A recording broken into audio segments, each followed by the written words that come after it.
Topic है हम लोग का ग्रेविटेशन के PYQs हम लोग स्टार्ट करेंगे। ग्रेविटेशन चैप्टर जो है वो बहुत इंपॉर्टेंट है और छोटे चैप्टर में से एक है, लेकिन क्वेश्चन जो देखेंगे वो इलेक्ट्रिक फील्ड और इलेक्ट्रोस्टैटिक से बिल्कुल मिलता जुलता टॉपिक होगा इसमें। तो जो क्वेश्चन के पैटर्न यहाँ पर मिलते हैं सेम क्वेश्चंस आपको इलेक्ट्रोस्टैटिक्स में मिल जाएंगे। ठीक है, तो स्टार्ट करते हैं। पहला क्वेश्चन देखते हैं। तो पहला से क्वेश्चन जो है वो बोलता है कि एक बॉडी है जिसका वेट जो दिया हुआ है 72 kg दिया हुआ है, 72 न्यूटन दिया हुआ है। वेट जो दिया हुआ कितना दिया हुआ है 72 न्यूटन। 72 न्यूटन का मतलब क्या हो गया कि ये जो है वेट है 72 न्यूटन, तो mg की वैल्यू दी हुई है क्वेश्चन में 72। ठीक है, अब क्वेश्चन में क्या बोलता है कि अगर इसी को किस पॉइंट पर, किस हाइट पर इसका वेट हाफ हो जाएगा, तो वेट कितना हो जाना चाहिए 72 का हाफ, ये क्वेश्चन है। ठीक है, तो स्टार्ट करते हैं। तो हम लोग जानते हैं जी की वैल्यू जो होती है, जी डैश, पर्टिकुलर हाइट पे जाने पर जी की वैल्यू कितनी हो जाती है, तो g upon 1 plus H upon R का स्क्वायर, ये हो जाता है फॉर्मूला। ठीक है, अब क्वेश्चन पूछा है कि gravitational force on at height जो है, हाइट को हाफ कर देते हैं, तो ये फॉर्मूला लगा देंगे। तो g dash m into g dash equals to M g upon 1 plus H upon R का होल स्क्वायर हो जाएगा। ठीक है, एम जी की वैल्यू दी हुई है 72 upon 1 plus h by r. H की वैल्यू हाइट कितना बोला है r/2 अपॉन आर और पूरे का स्क्वायर, इस आर से आर कैंसिल हो गया। ठीक है, तो क्या बच जाएगा 72 अपॉन, ये हो जाएगा घूम करके 1/2, 3/2, 3 ये हो गया 3/2 का स्क्वायर। वैल्यू कितनी हो जाएगी 72 अपॉन 9/2, 2 पर आ जाएगा, 972 काट देंगे तो आंसर आ जाएगा 8, और 8 इंटू 2 हो जाएगा 32। तो कौन सा ऑप्शन सही है इसका, थर्ड। ठीक है, नेक्स्ट क्वेश्चन देखते हैं। नेक्स्ट क्वेश्चन है क्वेश्चन नंबर 2। क्या क्वेश्चन नंबर 2 में बोलता है कि डेप्थ वाला क्वेश्चन हो गया, तो डेप्थ पर जी की वैल्यू हो जाएगी, मान लेते हैं जी डैश, और जी डैश की वैल्यू होती है g into 1 minus D by R, ये डेप्थ के लिए फॉर्मूला। ठीक है, स्टार्ट करके देखें। तो क्वेश्चन में बोला है कि जी डैश की जो वैल्यू है वो जी के n टाइम्स हो जाए। ठीक है, तो कैसे बनाएंगे इसको, तो ये जी अपॉन एन हो जाएगा equal to g into 1 minus D by r, सिर्फ डी की वैल्यू निकाल दें साइड चेंज करके। ठीक है, तो इस जी से जी कैंसिल हो गया, बच जाएगा 1 upon N equals to 1 minus D by R. तो D by R is equals to 1 minus 1 by N, तो D by R is equals to N minus 1 upon N, तो डी इज इक्वल्स टू क्या निकल जाएगा N minus 1 upon N into R. ठीक है, कौन सा ऑप्शन सही लग रहा है इसका, ऑप्शन नंबर सेकंड। ठीक, बन गया ये भी। थर्ड क्वेश्चन देखते हैं। Question number third, question third में बोला है कि escape velocity of earth surface, escape velocity की वैल्यू दी हुई है। तो वी एस्केप का फॉर्मूला क्या होता है, √2gm अपॉन आर। ठीक है, और बोलता है अर्थ पर जी की एस्केप वेलोसिटी जो है वो वी है, और किसी ऐसे प्लैनेट पे चलते हैं जहाँ पर उसका जो डेंसिटी है वो सेम है, लेकिन रेडियस जो है वो 4 टाइम्स हो जाए, तो जी की वैल्यू क्या हो जाएगी, having 4 times of the earth. ठीक है, तो रेडियस की वैल्यू 4 टाइम्स करनी है। अब देखते हैं ना, तो फॉर्मूला क्या होता है, वी एस्केप की वैल्यू इतनी दी हुई है। अब जो मास है वो होता है डेंसिटी अपॉन, डेंसिटी होता है मास अपॉन वॉल्यूम, तो मास हो जाएगा डेंसिटी इंटू वॉल्यूम, और वॉल्यूम का फॉर्मूला क्या होता है, क्योंकि स्फीयर मान सकते हैं 4/3 पाई आर क्यूब। अगर यहाँ पर पुट करें तो वी एस्केप का फॉर्मूला क्या निकलेगा, √2g आर, और m की वैल्यू कितनी है density into 4/3 pi r cube, इस आर क्यूब से। ठीक है, ये आर कैंसिल हो गया, बच जाएगा आर स्क्वायर, तो लास्ट में रिजल्ट क्या बचता है, v escape equals to √2g 8/3g pi r square. ठीक है, और डेंसिटी करो, अब क्वेश्चन में हम लोग को escape velocity v, escape velocity को v बोल दिया, इज इक्वल्स टू, ये कैसा प्रोपोर्शनल है r के, v आर स्क्वायर के डायरेक्टली प्रोपोर्शनल। ठीक है, अब क्वेश्चन में क्या बोला है कि सॉरी आर स्क्वायर नहीं, आर के डायरेक्टली प्रोपोर्शनल, रूट है ना, तो वी स्केप क्या हो जाएगा, आर के डायरेक्टली प्रोपोर्शनल हो जाएगा। तो अगर 4 टाइम्स रेडियस को बढ़ा दिया है तो वी स्केप की वैल्यू जो होगी वी स्केप 1 और वी स्केप 2 जो होगा वो होगा आर अपॉन 4r। 4 टाइम्स बढ़ा दिया उसको, आर से आर कैंसिल हो गया, तो वी स्केप 2 की वैल्यू क्या निकल जाएगी, 4 इंटू वी, तो 4v आंसर हो जाएगा। कौन सा ऑप्शन सही दिख रहा है, 4v मतलब फोर्थ। नेक्स्ट क्वेश्चन देखते हैं। ठीक है, बन जाएगा। क्वेश्चन नंबर 5 देखते हैं। क्वेश्चन 5 देखते हैं। क्वेश्चन नंबर 5 में क्या बोला है। ठीक है, क्वेश्चन नंबर 4 स्टार्ट करते हैं हम लोग। क्वेश्चन नंबर 4 में क्या पूछा है कि कोई पार्टिकल जो है वो m मास का है और उसकी इनिशियल वेलोसिटी जो दी हुई है वो है kve, जहाँ पर v एस्केप वेलोसिटी है, v का फॉर्मूला होता है √2gr। ठीक है, और बोला है कि उसको अर्थ के सरफेस पे प्रोजेक्ट किए हैं तो कितने मैक्सिमम हाइट तक जा पाएगा निकालना है क्वेश्चन में। ठीक है, ये कितने मैक्सिमम हाइट तक जा पाएगा।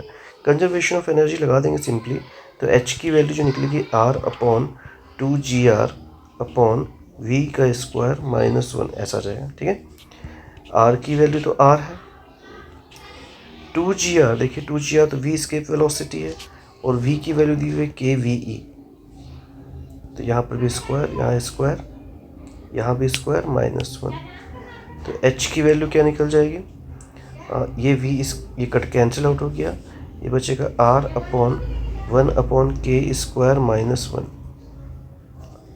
तो h की क्या वैल्यू निकल कर के आ जाएगी, r/1 - k²/k, स्क्वायर ये ऊपर चला जाएगा तो हाइट की वैल्यू निकल जाएगी k² r/1 - k²। ठीक है, तो कौन सा ऑप्शन सही लग रहा है इसका, ऑप्शन नंबर 4। ठीक है, नेक्स्ट क्वेश्चन देखते हैं। एक बॉडी है, मास 60 kg, ग्रेविटेशनल फोर्स दिया हुआ 3 Newton, when placed on the particular point magnitude gravitational field intensity निकला। ठीक, कोई डायरेक्ट क्वेश्चन है। तो ग्रेविटेशनल फील्ड का फॉर्मूला क्या होता है, ग्रेविटेशनल फील्ड जो होता है इंटेंसिटी का फॉर्मूला होता है, क्वेश्चन नंबर 5 हो गया। ग्रेविटेशनल फील्ड इंटेंसिटी का फॉर्मूला होता है फोर्स अपॉन मास। फोर्स कितना दिया हुआ है 3 और मास कितना दिया हुआ है 60। अब ये ग्राम में दिया हुआ है तो ग्राम को जब केजी में चेंज करेंगे तो ऊपर में 1000 आ जाएगा, 1 0 0 कैंसिल हो गया। ठीक है, बच गया 300/6, कैंसिल आउट करेंगे तो 50 आंसर होगा। तो इसका आंसर क्या हो जाएगा, पहला ए ऑप्शन। ये तो डायरेक्ट क्वेश्चन है, डायमेंशन फॉर्मूला देख करके बताना है, चेक कर लीजिएगा डायमेंशन फॉर्मूला के हिसाब से क्या आंसर होगा। इसका आंसर होगा ए। ठीक है, नेक्स्ट क्वेश्चन, क्वेश्चन नंबर 7 में पूछा है कि ग्रेविटेशनल फील्ड, जैसे डायरेक्ट क्वेश्चन है, डायरेक्ट फॉर्मूला पुट करने पे आंसर आ जाएगा, बट जो फील्ड इंटेंसिटी जो होगी वो नेगेटिव होती है तो नेगेटिव वाला ही आंसर होगा। आंसर जो हो जाएगा वो हो जाएगा अपने पास 3rd। ठीक है, क्वेश्चन नंबर 8 देखते हैं हम लोग। क्वेश्चन नंबर 8 में, क्वेश्चन नंबर 8 को चेक करते हैं कि 2 ऐसे मासेस दिए हुए हैं और एक मास है m, एक मास है 9m, और बोला है कि ऐसा पॉइंट बताइए जहाँ पर फील्ड की वैल्यू 0 होती है पहला। तो ये ए हो गया, मान लो ये बी हो गया, और ये पॉइंट मान लेते हैं पी जहाँ पर फील्ड की वैल्यू 0 है, और उस पॉइंट पर पोटेंशियल, टोटल पोटेंशियल एनर्जी की वैल्यू निकालनी है। तो मान लेते हैं कि ये डिस्टेंस जो है वो x है, तो ये क्या हो जाएगा, r - x हो जाएगा। इसके हिसाब से क्वेश्चन को सॉल्व कर सकते हैं। तो क्वेश्चन बनाने का तरीका बिल्कुल सिंपल है। इसमें क्या करेंगे, डायरेक्ट फॉर्मूला भी होता है इसका, अगर कभी भी ऐसा पॉइंट ढूंढना हो तो r = 2 होता है √m1 r upon √m1 + √m2। ठीक है, इस फॉर्मूले को डायरेक्टली यूज़ करके भी आंसर निकाल सकते हैं। तो r1 = क्या आ जाएगा, जिस मास से डिस्टेंस ले रहे हो उसको m1 बोल देंगे, तो √m upon √m + √9m equals to √m upon √m + 3√m equals to हो जाएगा √m अपॉन 4√m। ये √m से √m कैंसिल हो गया और सब जगह r आ जाएगा, तो वैल्यू क्या बच जाएगी इसकी, R1 की वैल्यू निकलेगी 3/4 1/4 R। अगर ये 1/4 R है तो ये कितना होगा √3/4 R। ठीक है। अब इन दोनों के हिसाब से मेरे को पोटेंशियल एनर्जी निकालना है। तो पोटेंशियल एनर्जी का फॉर्मूला होता है V is equals to potential निकालना है तो पोटेंशियल का फॉर्मूला होता है GM अपॉन माइनस में GM अपॉन R। तो अगर A की वजह से निकालेंगे तो VA क्या निकलेगा -GM अपॉन R/4 और दूसरे वाले की वजह से निकालेंगे तो क्या VB जो होगा वो क्या होगा -9M अपॉन R/3R/4। ठीक है, ये कैंसिल आउट हो जाएगा 3 बार में। तो क्या बचेगा, VB की वैल्यू बचेगी -3GM/R/4। ठीक है, ये 4 घूम के ऊपर चला जाएगा तो टोटल पोटेंशियल की वैल्यू कितनी निकलेगी, V equals to VA plus VB equals to हो जाएगा ऐड करेंगे 4 3 12 हो गया और 12 प्लस 4 16 तो -16 GM अपॉन R आंसर। ठीक है, तो कौन सा ऑप्शन सही दिख रहा है इसका, -16 मतलब सेकेंड वाला ऑप्शन सही है। बन जाएगा। नेक्स्ट क्वेश्चन देखते हैं। ठीक है, क्वेश्चन में बोला है कि satellite is orbiting about the surface of the earth at time period दिया हुआ है। Is density of the earth is universal constant gravitational put the quantity इतना रिप्रेजेंटेड बाय क्वांटिटी। इस क्वांटिटी के कैसे प्रोपोर्शनल पूछा है, ये डायरेक्ट क्वेश्चन है, डायरेक्ट भी निकाल सकते हैं इसको। आंसर हो जाएगा T² का प्रोपोर्शनल होगा। ठीक है, नेक्स्ट क्वेश्चन बोला है क्वेश्चन नंबर 10 की escape velocity of body on the earth surface is 11.2 kilometre if the same body of projected from upward velocity इतनी स्पीड से फेंक देंगे तो उसका फाइनल वेलोसिटी इनफाइनाइट में वेलोसिटी क्या होगा। कंजर्वेशन ऑफ एनर्जी निकालना पड़ेगा कि जो एनर्जी बच जाएगी वही काइनेटिक एनर्जी में कन्वर्ट हो जाएगी।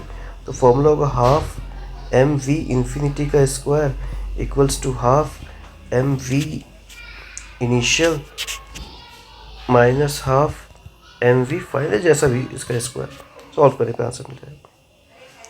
ठीक है, तो कितना होगा बताइए, हाफ का हाफ, ये तो कैंसिल हो गया, तो v infinity is equals to V I का स्क्वायर माइनस वी एफ का स्क्वायर का रूट, बस फॉर्मूला लगाना आंसर आ जाएगा। ठीक है, तो आंसर क्वेश्चन में क्या दिया हुआ है, एक वेलोसिटी दी हुई कितने 224 का स्क्वायर माइनस 11.2 का स्क्वायर। ये भी 11.2 इसमें से कॉमन निकाल लेंगे तो 11.2 अंडर रूट ये हो जाएगा 4 - 1 इक्वल्स टू 11.2√3 आंसर। ठीक है, तो आंसर नंबर 4, ऑप्शन नंबर 4 सही है इसका। ठीक, लास्ट क्वेश्चन देखते हैं इसका। R is the radius of earth acceleration to gravity on the earth surface then mean density of earth. Density का फॉर्मूला पूछा है। ठीक है, डायरेक्ट क्वेश्चन है, कोई प्रॉब्लम नहीं है इसमें। तो एक्सेलरेशन ड्यू टू ग्रेविटी का फॉर्मूला क्या निकल करके आता है, क्वेश्चन नंबर 11। ये क्वेश्चन नंबर 10 हो गया। क्वेश्चन नंबर 11 में जी का फॉर्मूला क्या निकल करके आता है, तो जी का फॉर्मूला निकल करके आता है, अभी थोड़े पहले निकाले थे 4/3 πg r रो, r स्क्वायर से एक r कट गया रहता है, इतना आंसर निकल करके आता है। ठीक है, अब डेंसिटी निकालना, तो डेंसिटी का फॉर्मूला क्या निकल जाएगा 3g/4πgr। ठीक है, जो ऑप्शन सही दिखा वही आंसर हो जाएगा। तो क्वेश्चन 3।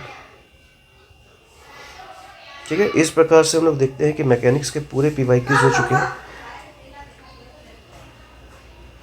इस प्रकार से हम लोग देखते हैं कि PYQs के इस प्रकार से हम लोग देखते हैं कि मैकेनिक्स का पूरा क्वेश्चन कंप्लीट हो चुका है। नेक्स्ट जो टॉपिक स्टार्ट करेंगे हम लोग वो होगा इलेक्ट्रोस्टैटिक्स और उसके PYQs। Thank you.